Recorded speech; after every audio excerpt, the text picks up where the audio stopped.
പ്രിയപ്പെട്ട കുട്ടികളെ, നമ്മൾ കഴിഞ്ഞ ദിവസം പറഞ്ഞിരുന്നത് ബഡ്ഡിംഗ് എന്ന് പറയുന്ന വളരെ പ്രധാനപ്പെട്ട ഒരു ടോപ്പിക് ആയിരുന്നു. ഇത് നമ്മൾ പറയാൻ പോകുന്നത് പരീക്ഷയ്ക്ക് ഒരു പക്ഷേ ചോദിക്കാൻ സാധ്യതയുള്ള വളരെ പ്രധാനപ്പെട്ട വേറൊരു ടോപ്പിക്കാണ്, ദാറ്റ് ഈസ് ഗ്രാഫ്റ്റിംഗ്. എന്താണ് യഥാർത്ഥത്തിൽ ഗ്രാഫ്റ്റിംഗ്? നമ്മൾ കണ്ടതാണ്, ഫാമിൽ പോയി നമ്മൾ വിസിറ്റ് ചെയ്ത സമയത്ത് നമ്മളെ കൊണ്ട് വളരെ ക്ലിയർ ആയിട്ട് അവർ ഗ്രാഫ്റ്റിംഗ് ചെയ്യിപ്പിച്ചിട്ടുണ്ടായിരുന്നു, ഇല്ലേ? പലരും നമുക്കറിയാം, നമ്മൾ വളരെ കണ്ടു മനസ്സിലാക്കിയ ഒരു പ്രോഗ്രാമാണിത്. എന്താണ് യഥാർത്ഥത്തിൽ ഗ്രാഫ്റ്റിംഗ് എന്ന് പറയുന്നത്? See, grafting and budding is an art of joining two different plant parts together in such a manner they unite and continues their growth as single plant.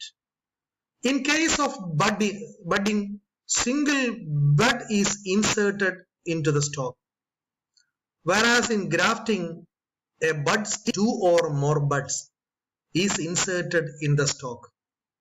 Stalk is the lower portion of the graft union, whereas the scion is the upper portion of a place at which both unite is termed as section or graft union.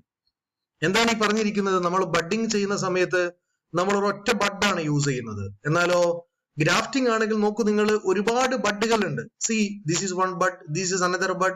So you can see in a single scion you can see different buds. So ഇതിൽ ഏതെങ്കിലും ഒരു bud failure ആവുകയാണെങ്കിൽ ഏതെങ്കിലും ഒന്ന് മുളച്ചു വരും എന്നുള്ളതാണ് അതിന്റെ ഒരു പോസിറ്റീവ് സംഗതി. So grafting is somewhat popular. അതുകൊണ്ടാണ് ഗ്രാഫ്റ്റിംഗ് ബഡ്ഡിങ്ങിനേക്കാൾ കൂടുതൽ പോപ്പുലറൈസ് ചെയ്തിട്ടുള്ള ഒരു പ്ലാന്റ് ബ്രീഡിംഗ് മെത്തേഡായി മാറുന്നത്. സോ നമ്മൾ പറഞ്ഞിരിക്കുന്നത് എന്താണ് ബഡ്ഡിംഗ് എന്ന് ഓൾറെഡി നമ്മൾ പറഞ്ഞു കഴിഞ്ഞു. പലതരത്തിലുള്ള ബഡ്ഡിംഗ് നമ്മൾ പറഞ്ഞു. So now we R discussing what is grafting. ഒന്നുമല്ല, ഗ്രാഫ്റ്റിംഗ് എന്ന് പറയുന്ന പ്രോസസ് നമ്മൾ വളരെ കണ്ട് മനസ്സിലാക്കിയതാണ്.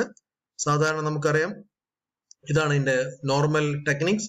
ഇങ്ങനെയുള്ള പോർഷൻസ് എടുത്തിട്ട് നമ്മൾ എന്ത് ചെയ്യുന്നു, ഇത് നമുക്കറിയാം സ്റ്റോക്കാന്ന് വിചാരിക്കുക, റൂട്ട് സ്റ്റോക്കാണ്. ഈ സ്റ്റോക്കിലേക്ക് നമ്മൾ ഇത് ഇൻസേർട്ട് ചെയ്തു. ചിലപ്പോൾ ഒന്ന് ചെയ്യാം, അതങ്ങനെ രണ്ട് ചെയ്യാം, ഒന്നിലധികം സാധനം ചെയ്യാറുണ്ട്. പക്ഷെ നോർമലി നമ്മൾ കണ്ടതെല്ലാം ഒന്ന് മാത്രം ചെയ്തിട്ടുള്ളതായിരിക്കും. Anyway we can say that this is a normal method by which we can see different buds or different bud stem or bud containing part can be inserted into the stalk.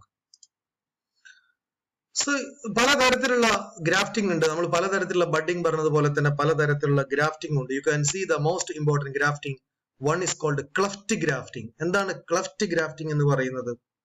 ഒന്നുമില്ല, cleft രീതിയിൽ നമ്മൾ ഈ പറയുന്ന സിയോണ ഉണ്ടാക്കിയിട്ട് അത് അതിലോട്ട് insert ചെയ്യുന്ന പ്രോഗ്രാമാണ് ക്ലഫ്റ്റ് ഗ്രാഫ്റ്റിംഗ് എന്ന് പറയുന്നത്. വളരെ ക്ലിയർ ആയിട്ട് നമുക്ക് ഇവിടെ കാണാൻ പറ്റും എന്താണ് ചെയ്തിരിക്കുന്നത് എന്നുള്ളത്. എന്താണ് ക്ലഫ്റ്റ് ഗ്രാഫ്റ്റിംഗ് എന്ന് ജസ്റ്റ് നമുക്ക് നോക്കാം. Cleft grafting is often used to change the cultivar or top grown of the shoot or young trees, usually a seedling. It is especially successful if done in the early spring. ഇപ്പൊ പല സമയത്തും ഇപ്പൊ നമ്മൾ മാവിലൊക്കെ ചെയ്തിരിക്കുന്നത് പലപ്പോഴും cleft grafting ആണ്. കാരണം വലിയ ട്രീ അല്ലെ, നമുക്കറിയാം ഒരു മാവ് മാങ്ങ ഉണ്ടാക്കാൻ ഒരുപാട് കാലം എടുക്കുമായിരുന്നു. പക്ഷെ ഇപ്പൊ നമ്മുടെ നാട്ടിലുള്ള എല്ലാ മാങ്ങകളും അല്ലെങ്കിൽ എല്ലാ മാവിലെയും ഉണ്ടാവുന്ന മാങ്ങകൾ നമ്മൾ ചെറിയ കുട്ടികൾക്ക് പോലും പറിക്കാൻ പറ്റുന്ന രീതിയിലാണ്. അങ്ങനെ പറിക്കാൻ പറ്റുന്ന രീതിയിലോട്ട് ഈ ഒരു ട്രീസിനെ മാറ്റിയിരിക്കുന്ന മെത്തേഡാണ് യഥാർത്ഥത്തിൽ ക്ലഫ്റ്റ് ഗ്രാഫ്റ്റിംഗ് എന്ന് പറയുന്നത്. അതുകൊണ്ടായി പറഞ്ഞിരിക്കുന്നത്, cleft grafting is often used to change the cultivar or top growth of the shoot or young tree, usually a seedling. It is especially successful if done in the early spring. Collect scion peas 3 to 5 inches long that have 1 or 2 buds. Cut the limb or small trees trunk to the revoked perpendicular to its length. ഒന്നുമില്ല, ഞാൻ പറഞ്ഞിരിക്കുന്നത് നമ്മൾ സാധാരണ ഒരു seed മുളച്ചിട്ട് എന്ത് ചെയ്യും, അത് normally മാവിന്റെ സീഡ് മുളച്ച് കഴിഞ്ഞിട്ട് ഒരു ഏകദേശം തയ്യാകുന്ന സമയത്ത് എന്ത് ചെയ്യണം, നമ്മള് വലിയ മാവിന്റെ കമ്പെടുത്ത് കൊണ്ടുവന്നിട്ട് ഇതിനോട് സിയോൺ ആയിട്ട് കെട്ടിവെക്കണം. അതായിരുന്നു നമ്മൾ അന്ന് പോയ സമയത്ത് നമ്മൾ കണ്ടിരുന്നത്. ആ രീതിയിൽ ഗ്രാഫ്റ്റിംഗ് ചെയ്യുന്ന മെത്തേഡിനെയാണ് നമ്മൾ എന്ത് പറയാ, ക്ലഫ്റ്റ് ഗ്രാഫ്റ്റിംഗ് എന്ന് പറയുന്നത്. ഇത് യഥാർത്ഥത്തിൽ ആക്ച്വൽ നമ്മൾ മാങ്ങയിൽ നിന്ന് എടുത്തിരിക്കുന്ന സീഡ്ലിംഗ് ആണ്. ആ സീഡ്ലിങ്ങിലോട്ടാണ് വലിയ മാവിന്റെ ഒരു സിയോൺ എടുത്ത് ഒരു കട്ടിംഗ് എടുത്തിട്ട് ഇതിലോട്ട് ഇൻസേർട്ട് ചെയ്ത് വെക്കും. That is A method.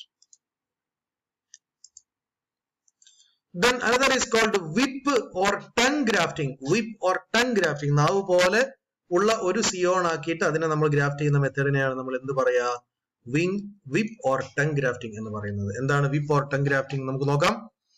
This is a method is often used for material 1 bar fourth to or നമുക്കറിയാം ഒരു മുക്കാൽ ഭാഗമുള്ള ഒരു പോർഷൻ മാത്രം എടുത്തിട്ട് or to half inch in diameter.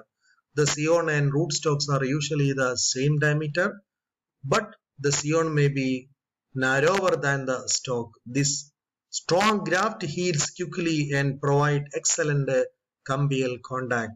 Make a single to 2.5 inches sloping cut at the top of the rootstock and the matching cut on the bottom of the scion. On the cut surface, slice downward in the stalk and upward into the scion so the piece will interlock. Fit the piece together, then tie and wax the scion. ഒന്നുമില്ല, ഈ പറഞ്ഞിരിക്കുന്നത് ഇങ്ങനെ ഒരു നാവിന്റെ ആകൃതിയിലുള്ള ഒരു Zion ഉണ്ടാക്കുന്നു. ആ സിയോൺ വളരെ ക്ലിയർ ആയിട്ട് ഈ പറയുന്ന സ്റ്റോക്കിലോട്ട് ഇൻസേർട്ട് ചെയ്തിട്ട് നമ്മൾ വളരെ നന്നായിട്ട് ടൈ ചെയ്യുന്നു. അതിനുശേഷം യു ക്യാൻ സീ ഒരു ടൈറ്റ് ആയിട്ട് കുറച്ചുകൂടി നമ്മൾ ഇങ്ങനെ ജാമായി നിൽക്കും. നമ്മൾ ഇങ്ങനെ ഒരു ക്ലിപ്പിംഗ് ഉണ്ടാക്കുന്ന സമയത്ത് ജാമായി നിൽക്കും. ഇങ്ങനെ ഉണ്ടാക്കുന്നതും അതോടൊപ്പം ഇങ്ങനെ ഉണ്ടാക്കുന്ന തമ്മിൽ വ്യത്യാസമുണ്ട് അല്ലേ? That is why they are more suitable and more comfortable and they will make good result as far as the crop is concerned.